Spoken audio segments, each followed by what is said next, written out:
Audio Jungle.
એક જુલાઈના વહેલા સવારે અમદાવાદ શહેરમાં અમદાવાદ જે એક વર્લ્ડ હેરિટેજ સિટી છે એમની અંદર સરખેજ રોજા કરીને જે એક યુનેસ્કોમાં વર્લ્ડ હેરિટેજ સાઇટ આવે છે એ હેરિટેજ સાઇટની અંદર જાણ પડે છે પોલીસનું કે જે એમના પંચતન કલશ હોય છે એ ગુંબજ ઉપર એમની ચોરી કરવામાં આવેલ હતું અને એ ચોરી એ આખી બહુ મોટી એક હેરિટેજ સાઇટમાં કઈ રીતે થઈ કેવી રીતે થઈ એ બાબતે ક્રાઇમ બ્રાન્ચે તપાસ કરી.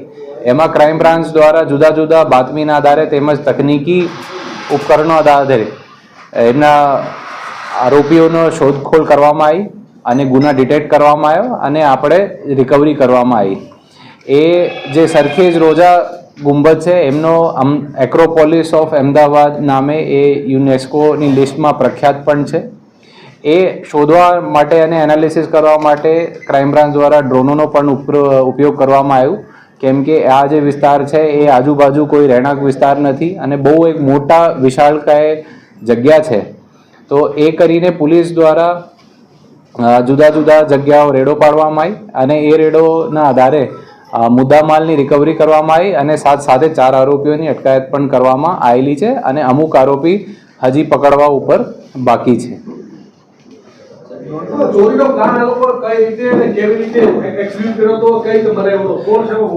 એ જે આપણે ગુંબજના ઉપર કલશ ચોરી થયા હતા એ પંચધાતુનો હોય છે. ચોરોના મનમાં આવ્યું કે આ પંચધાતુની જગ્યા સોનુનો હશે અને એ બહુ કિંમતી જ હશે, કેમ કે એ જે કલશ છે એ લગભગ 150 થી 200 વર્ષ જૂનો છે અને જે આખી હેરિટેજ સાઇટ છે 2017માં હેરિટેજ ડિક્લેર કરવામાં આવેલ હતી. તો એમનો લાગતું હતું કે આ રાતે ત્યાં આજુબાજુ લોકોની નજરોથી બચીને એ ગુંબજ આખો પાડવામાં આવે અને એ ગુંબજનું વેચાણ કરવાથી સોનું એમનો લાગતું હતો, પણ ખરેખર એ પંચધાતુનો જૂનો ગુંબજ બનાવેલું છે. આરોપીમાં અલગ અલગ વિસ્તારોના આરોપીઓ છે. એમાં સુરેશભાઈ દંતાણી છે એક આરોપી, બીજા આરોપી મુન્નાભાઈ દંતાણી, વિષ્ણુભાઈ ચુનાભાઈ દંતાણી, ગોપાલભાઈ ધર્મેશભાઈ દંતાણી. જે પકડવા ઉપર બાકી છે એમાં દિનેશભાઈ, કિશોરભાઈ, જલીબેન અને દસુભાઈ દંતાણી પકડવા ઉપર હજી બાકી છે, જેમની શોધખોળ ક્રાઇમ બ્રાન્ચ કરી રહી છે.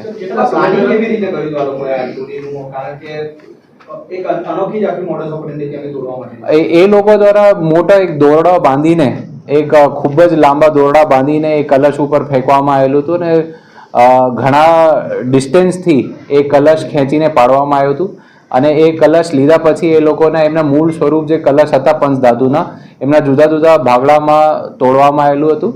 તો એ રીતે આપણે એમની રિકવરી પણ કરી છે. એ આપણે હજી પૂછપરછમાં આપણે પૂછીએ છીએ, કેમ કે એ જે ગુંબજ છે એ એમના વજન પણ બહુ ઝાઝું હતું અને જ્યાં એ મૂકેલા હતા કલશ એ પણ હાઈટ જાજી હતી. તો એ દોરડા એ લોકોએ કઈ રીતે ફેંક્યા અને કોને પકડ્યા એ બાબત અમે અત્યારે પૂછપરછ કરી રહ્યા છીએ. એમાં જે આરોપીઓ છે એ ગુનાહિત ઇતિહાસ પણ ધરાવે છે. એમાં અગાઉ 7 જેટલા જુદા જુદા જિલ્લાઓના ગુનાઓમાં એ જેલ જઈને પાછો પણ આવેલા છે. અને એમાં ચાણસમાં હોય કે અમદાવાદના પણ 2 ગુનાઓ છે. એ આપ સૌ જોડે શેર કરવામાં આવશે. એ એમનો હતો કે આ બહુ કિંમતી છે, વર્લ્ડ હેરિટેજ સાઇટ છે. એમને લાગતું હતું કે અહીંયા યુનેસ્કો વગેરે લખેલું છે તો એમની કિંમત બહુ જાજી હશે. તો એમનો મૂળ લાગતું હતું કે આ જે કલશ છે એ સોનુનું હશે, પણ એ પંચધાતુના એ કલશ હતા. એ ચોરી કર્યા પછી એમની વેચાણ કરવાની, એમને જે કલશના જુદા જુદા ભાગ કાપીને એમને વેચાણ કરવાની તૈયારી હતી. એ પહેલા કહે છે કે રેકી કરવા આવેલા હતા. એ હજી અમે પૂછપરછ કરીએ છીએ એમને. ઐતિહાસિક મૂલ્ય ધરાવતી વસ્તુ હોય, સામાન્ય રીતે જે હેરિટેજ વસ્તુ હોય તેની પણ કિંમત ખાસી હોય છે. કેટલી અંદાજિત કિંમત આંતરરાષ્ટ્રીય બજારમાં આંકી શકાય અને જેના અંદાજ ઉપર આ લોકોએ આ પ્રકારનો પ્લાન કર્યો હતો? એ એમનું લાગતું હતું કે સોનુનું હશે. તો એમનું લાગતું હતું કે ભાઈ 150 કિલો જેટલા આમાં સોનું હશે, પણ ખરેખર એ પંચધાતુથી બનેલી કલશ હોય છે. અને એ હેરિટેજ સાઇટ છે તો એમની માર્કેટમાં પણ કિંમત એમનું લાગતું હતું કે જાજી હશે. એ ટુકડા કરીને વેચવાનો પ્રયત્ન કરતા હતા. તે દરમિયાન ક્રાઇમ બ્રાન્ચને બાતમી મળી અને એ આધારે અમે ગુના શોધ્યું છે. એ એક જ વિસ્તારના મૂળ નિવાસીઓ છે અને આજુબાજુ એકબીજાને ઓળખતા હતા. અને ત્યારે એ લોકો દ્વારા કાવતરા રચવામાં આવેલું હતું અને અહીંયા એ ગુનાનો એમનો સ્વરૂપ આપવામાં આવેલું હતું. એ આખો હેરિટેજ સાઇટ છે એ બહુ વિશાળકાય જગ્યા છે અને એમાં ઘણી બધી એન્ટ્રી એક્ઝિટો છે. તો એ આપણે કઈ દિશામાં જઈ શકીએ, કઈ એનાલિસિસ કે કઈ રીતે લઈ ગયા છે, ક્યાંથી એમને આખો કલશ ખસેડ્યા છે, ટ્રેક્સ ક્યાં પડ્યા છે, એ બાબત અમે ડ્રોનનો ઉપયોગ કર્યો હતો. ગુનામાં કુલ કેટલા આરોપીઓ છે? 4 પકડાઈ ગયા છે. એમાં 4 પકડાઈ ગયા છે અને 4 હજી પકડવાનું ઉપર બાકી છે.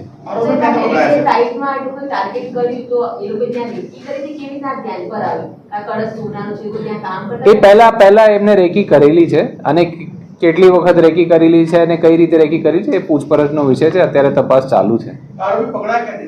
એ અલગ અલગ વિસ્તારોમાંથી આપણે અલગ અલગ જિલ્લાઓના, અમદાવાદ અને આજુબાજુના જિલ્લાઓમાંથી આપણે પકડ્યા છે.